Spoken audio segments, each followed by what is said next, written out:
Bom dia a todos, que a paz de nosso Senhor e Salvador Jesus Cristo esteja contigo, meu irmão e minha irmã. A mensagem de hoje tem como tema: não aceite nada menos que o melhor. Mas eu pergunto, por que o povo de Deus aceita algo que não é o melhor? Uma razão por que algumas pessoas aceitam algo menos do que o melhor é porque acreditam que precisam aceitar um meio termo por causa dos seus pecados cometidos no passado. Parece que pensam: não mereço o melhor de Deus. Tenho me comportado tão mal que só quero um pouquinho de ajuda do Senhor. E não mereço mais do que isso. Quando, porém, a pessoa se torna nova criatura em Cristo, todos os pecados que já cometeu são liquidados. É como se aquela página da sua vida fosse apagada, porque ele foi criado de novo e se tornou nova criatura em Cristo. Se alguém está em Cristo, é nova criatura. As coisas antigas já passaram, eis que se fizeram novas. 2 Coríntios 5:17. Tudo quanto fez como velha criatura foi liquidado. Como nova criatura ou nova criação em Cristo, merece o melhor de Deus, porque foi adotada na família de Deus. Ficou sendo herdeiro ou herdeira com Jesus Cristo. Romanos 8:17. Tantos cristãos aceitam menos do que o melhor, quando isso não é necessário. Sansão foi um homem na palavra de Deus que aceitou menos do que o melhor. Aquele grande homem foi um juiz de Israel durante muitos anos, mas cometeu alguns enganos. Você conhece a história, não é mesmo? Sansão tinha estado no pináculo do sucesso em Israel. A Bíblia diz que ele julgou Israel durante 20 anos. Os notáveis feitos poderosos de Sansão e a sua proeza física somente podiam ser atribuídos ao poder e à unção de Deus na sua vida. Os filisteus ficaram aterrorizados por esse grande homem forte e valente. Mas então, Sansão cometeu alguns pecados e tropeçou moralmente, e por causa disso, o inimigo descobriu o segredo da sua unção e foi então destituído da sua grande força e poder. Caiu para as profundezas do desespero e veio a ser simples escravo dos filisteus. Depois de toda a glória que conquistara para Israel, como herói de Deus, seus pecados o levaram a perder o melhor de Deus para a sua vida. Os filisteus tinham-no deixado cego e o reduzido à escravidão. Sansão foi humilhado e rebaixado na vida. Quando Sansão perdeu a unção, perdeu o poder de Deus. Quando assim aconteceu, os filisteus conseguiram prender aquele que era o forte homem de Deus e fazer dele o seu escravo. Vazaram-lhe os olhos e o amarraram ao moinho, que tinha que girar como simples animal de carga. Mesmo assim, Deus, na sua fidelidade, nunca cessa de escutar as orações daqueles que clamam a Ele com fé. Esse grandalhão que antes era o herói de Israel, agora estava acorrentado ao moinho e perpetuamente, dia após dia, moía trigo. Parecia que a vida de Sansão acabaria em fracasso, muito embora, em tempos passados, tivesse sido tão poderosamente usado por Deus. Com a unção divina na vida de Sansão, quase parecia que nada lhe era impossível. Segundo a nova aliança, o povo de Deus nasce de novo, e o Espírito Santo passa a residir dentro dos fiéis. Mas, de acordo com o Antigo Testamento, homens e mulheres não nasciam de novo, não tinham a nova natureza. O Espírito Santo, portanto, não residia dentro deles, mas apenas vinha sobre eles, a fim de que pudessem cumprir a tarefa que Deus lhe dera, ou ocupar o cargo para o qual Deus os chamara. Sansão foi ungido pelo Espírito de Deus para ser o libertador de Israel naquele tempo, e o Espírito de Deus viria poderosamente sobre ele, a fim de cumprir aquela tarefa. Sansão tinha feito o voto de Nazireu. Aquele voto e suas forças e proezas físicas eram os sinais da unção de Sansão e da chamada divina na sua vida.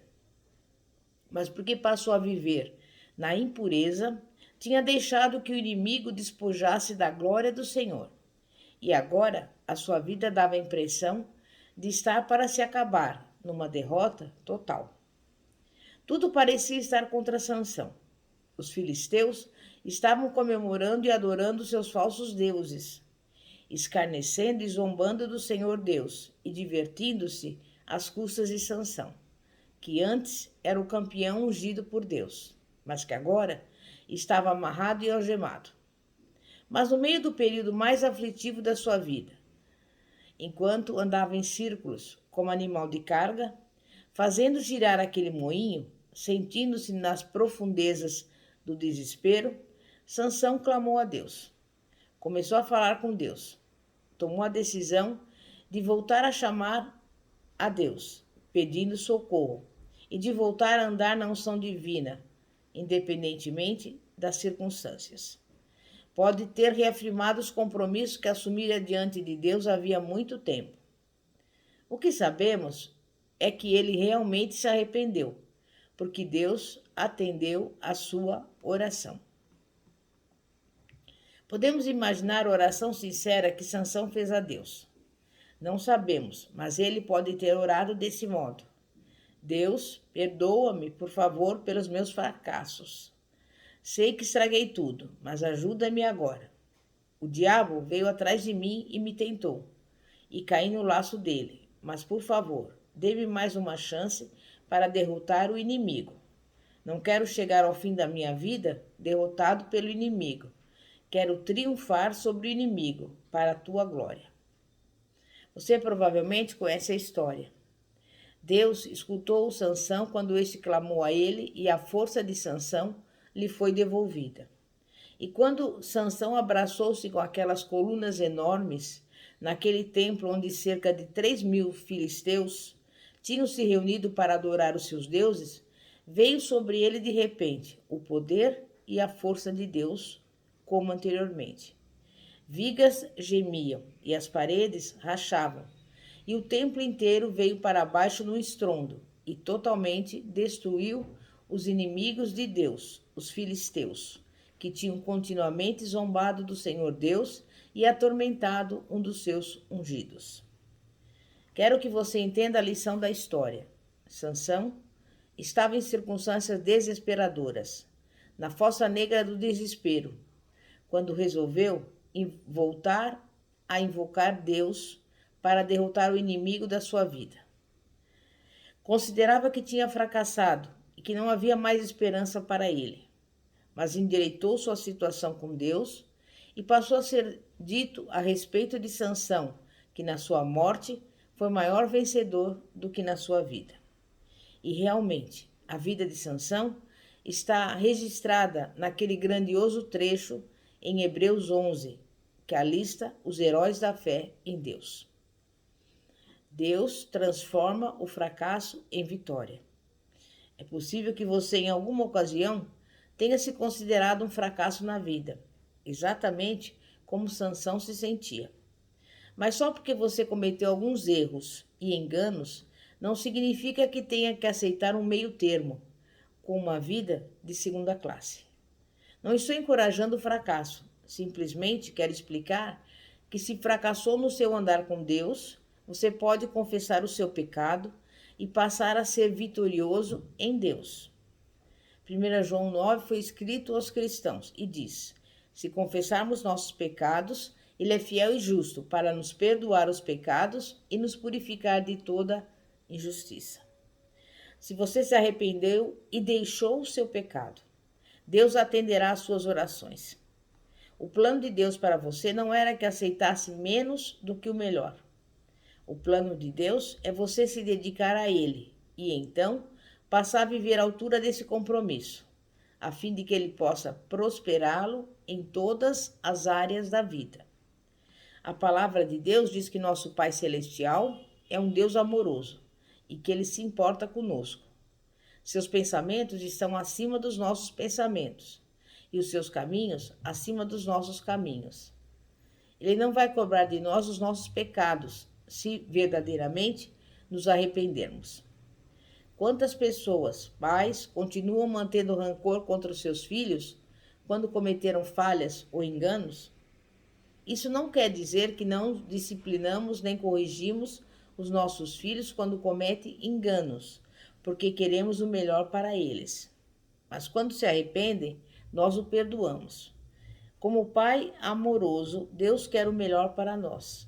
Ele nos disciplina, mas não o faz através de enfermidades ou doenças. Quem já ouviu falar num pai amoroso que quebra as pernas dos seus filhos ou os deixa doentes a fim de lhes ensinar uma lição? Não é este o Deus que conheço. Deus está esperando por você. Pode ser que você se sinta derrubado, como numa luta de boxe, com a contagem regressiva começando a anunciar a sua derrota. Talvez você tenha falado com seus botões. Está tudo em vão. Mas quero que saiba que se não desistir, o seu sucesso não está longe de você. Está lá esperando para chegar até você. Pois Deus nos promete na sua palavra que sempre triunfaremos em Cristo. A única condição prévia para sempre triunfar é permanecer em Cristo. Isso significa permanecer na fé e permanecer na obediência. Não desista. Você conseguiu chegar até aqui e a sua fé vai te levar à vitória. Confie em Deus e continue avançando pela fé. A fé não conhece derrotas. Com Deus não há problema sem solução. Não há medo que não possa ser vencido, se você permanecer fiel a Deus. Sem dúvida, você pode ter muitas necessidades e ter grandes dúvidas. Às vezes, suas provações dão a impressão de te inundar e você pode sair enfrentando problemas que não sabe solucionar. Talvez você nem saiba de onde virá o seu próximo tostão, nem como vai pagar as suas contas.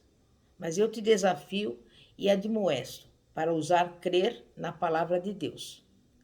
Deus conhece todos os seus problemas e Ele sabe livrá-lo de todos eles. Nunca houve um problema que, colocado nas mãos de Deus, não recebeu uma solução completa e satisfatória. Mas para isso, você deve entregá-lo às suas mãos e não procurar impor a sua própria solução. Nunca houve um problema ou uma circunstância que, tendo sido entregue às mãos de Deus por um dos seus filhos, com fé e confiança na sua palavra, não recebeu a melhor solução do céu. Quero te animar a ficar firme na sua fé em Deus. Já que Deus conseguiu dar conta daquela vasta multidão de israelitas na sua longa marcha através do deserto, a caminho da terra prometida, Ele pode cuidar de nós, exatamente nesses dias de adversidades em que vivemos. Já que Deus cuidou do profeta Elias e lhe ensinou exatamente para onde deveria ir, num período de fome nacional, a fim de ser sustentado por uma viúva, creio que Ele pode cuidar de nós. Servimos a um Deus que é maior do que a situação econômica deste mundo. Deus pode nos sustentar, independentemente de quais sejam as circunstâncias que surgirem na terra. Deus tem uma saída. Exorto você a permanecer fiel a tudo quanto Deus tem lhe chamado para fazer, a fim de poder receber a vitória em todas as circunstâncias da vida. O que você ganhará se desistir? Nada. Confiando em Deus, você só poderá ganhar em tudo. Se cometeu erros, está pensando que fez da sua vida uma bagunça tão grande que é tarde demais, mas se você se arrependeu com sinceridade, nunca é tarde demais com Deus. Sem dúvida, Satanás sempre tentará te desanimar. Ele poderá até mesmo lançar contra você alguma das próprias provas e provações que você já enfrentou antes na sua vida. Como eu sei disso? Porque conheço a tática do diabo. A Bíblia diz que ele anda em derredor como um leão que ruge, procurando alguém para devorar. Você pode estar com dificuldades tremendas. Talvez se tratem de aflições físicas, de doenças e enfermidades no seu corpo. Mas saiba que é você mesmo quem deve resolver, se vai ser um sucesso ou um fracasso na vida. Você detém a chave do seu próprio sucesso. Quanto à sua redenção, ela foi garantida e declarada na palavra de Deus. Agora, só lhe falta apropriar-se da palavra de Deus para a sua própria vida. O que você opta por fazer? Opta por acreditar naquilo que outras pessoas dizem a respeito de Deus ou prefere acreditar naquilo que o Senhor diz na sua palavra? Você opta por crer nos sintomas que o diabo está procurando colocar no seu corpo? Ou prefere crer que Deus falou sério na sua palavra, pelas suas pisaduras fosse sarados? E a economia? Você opta por crer naquilo que os economistas do mundo dizem que vai acontecer? Ou prefere crer que Deus cuidará de você? Você crê que Deus disse a verdade ao declarar que Ele suprirá todas as suas necessidades segundo as suas riquezas na glória em Jesus Cristo? E que você pode fazer todas as coisas em Cristo que te fortalece? Você pode optar por entrar num colapso de medo ou crer que o Senhor é a fortaleza da minha vida. A quem temerei? Você opta por crer naquilo que Jesus disse em Marcos 9:23. Tudo é possível ao que crê? E o que você diz de Lucas 18:27, que diz: os impossíveis do homem são possíveis para Deus? Ou você vai fazer um gesto de desespero e dizer: ora, pensava que Deus iria agir em meu favor, mas parece que não. Você voltará a deixar o diabo operar para colocar tormentos, medo e indigência na sua vida? Ou vai repreendê-lo dizendo: Satanás, Jesus já te derrotou e você não tem poder nem autoridade sobre mim. Você só precisa da palavra de Deus e do nome de Jesus para colocar o diabo no devido lugar dele. A fé na palavra de Deus e no nome de Jesus e a obediência a eles são tudo quanto você precisa para destravar os armazéns do céu, de onde lhe serão derramadas bênçãos sem conta. Não estamos falando aqui a respeito da palavra de algum homem, estamos falando a respeito da palavra de Deus. Alguns cristãos nunca chegaram a realmente confiar em Deus e dizem: pois não, orarei a respeito, mas se Deus não intervier em meu favor, procurarei outra solução. Fazem o seu próprio caminho de escape. Mas Deus nos prometeu na sua palavra que Ele sempre fornecerá para os justos uma saída de qualquer provação. 1 Coríntios 10:13. Quando os cristãos procuram fazer a sua própria via de escape ou de libertação, em vez de confiar em Deus, estão embutindo fracasso na sua vida. Vão precisar aprender a viver pela fé, dia após dia. Os cristãos bem-sucedidos são aqueles que aprenderam a se firmar na palavra de Deus, independentemente das circunstâncias.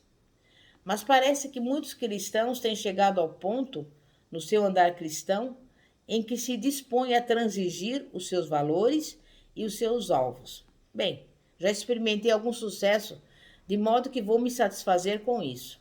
Não parece que tudo quanto Deus me tem prometido vai ser uma realidade, de modo que vou me contentar com o que já recebi. Você pode manter aquela atitude e continuar sendo o filho do rei. Deus permitirá que você aceite algo menos que o melhor, se você assim desejar. Não é o que Ele deseja para você, mas se é isso que você quer, poderá receber. Lemos na palavra de Deus a respeito de pessoas que escolheram a opção inferior, quando poderiam ter recebido algo melhor. Por exemplo, os filhos de Israel queriam algo menos que o melhor de Deus quando optaram por ter um rei. Deus não queria que tivesse um rei, não era o seu melhor para eles. Ele sabia as consequências que sofreriam se optassem por ter um rei, mas queriam viver em conformidade com as nações pagãs e serem semelhantes a elas. Acontece que isso não era o melhor que Deus tinha para eles, e foi assim que ele lhes explicou. Mas não repudiou os filhos de Israel, só porque queriam aceitar uma opção inferior. Continuavam sendo seus filhos, e ele não deixou de cuidar deles. No fim, Deus permitiu que eles tivessem um rei, e não demorou para reconhecerem que ter um rei não era bom, conforme tinham imaginado. Deus tinha procurado avisá-los, mas não queriam escutar. Aceitaram uma opção inferior. Você pertence ao Rei dos Reis. Você não precisa aceitar opções inferiores na vida. Não se satisfaça com a atitude de só passar raspando. Deus quer muito mais do que isso para o seu povo. A palavra de Deus nos promete muito mais do que simplesmente passar raspando. Quando Deus prometeu na sua palavra que ele supriria todas as nossas necessidades, segundo as suas riquezas em glória, isso não significa que aguentaríamos com um mínimo de condições. Ele tem prometido que nos livrará de todas as nossas provações e tentações. Isso não significa algumas delas, significa todas elas. Se tivéssemos que simplesmente sobreviver com pouco, isso significaria que Deus se dispõe a nos livrar de apenas algumas das nossas provações. Significaria também que Ele não sabe nos fornecer as suas riquezas na glória. Mas não é isso que a sua palavra declara. Ousemos aceitar literalmente o que Deus diz na sua palavra. Quero que você perceba que o diabo sempre vai querer te levar ao meio termo de aceitar alguma opção inferior na vida. A fé sabe que Deus é um Deus que é mais do que suficiente. Então, ouse comparecer com confiança diante de Deus, a fim de obter a plena solução de todas as suas necessidades. Deus não decepcionará aquele que pede com fé, crendo que cumprirá a sua palavra. Amém? É momento de oração. Santíssimo Deus e poderoso Pai, Pai de nosso Senhor e Salvador Jesus Cristo. Em primeiro lugar, nós te agradecemos por podermos estar aqui, por mais um dia de vida. Sabemos, Pai, que sem ti nada podemos fazer, mas contigo somos mais do que vencedores. E neste momento quero lhe pedir em favor das pessoas que estão doentes, que o Senhor entre com a providência, com a cura, dando-lhes saúde. Que o Senhor vá ao encontro daqueles que estão passando por necessidades, envia-lhes a provisão, tudo o que eles necessitam. Também visita esse lar e essa casa, repreende toda briga, toda contenda, toda divisão. Coloca nesse lar a união, a harmonia, a paz que excede todo entendimento. E principalmente, que o amor do Senhor seja derramado nessa casa, em nome de Jesus. É o que eu peço e desde já te agradeço. Porque sabemos que tudo que nós pedimos em oração crendo, receberemos. E pelos olhos da fé, eu recebo a minha vitória, o meu milagre, em nome de Jesus. Amém e graças a Deus. E antes de concluir esse vídeo, eu convido você a se inscrever no nosso canal do YouTube chamado Igreja Poder de Cristo, cujo símbolo é uma semente, porque a semente representa a palavra de Deus. Pastora Fátima, da Igreja Evangélica Apostólica Poder de Cristo. Que a paz de nosso Senhor e Salvador Jesus Cristo esteja contigo. Glória a Deus, aleluia. Amém e graças a Deus.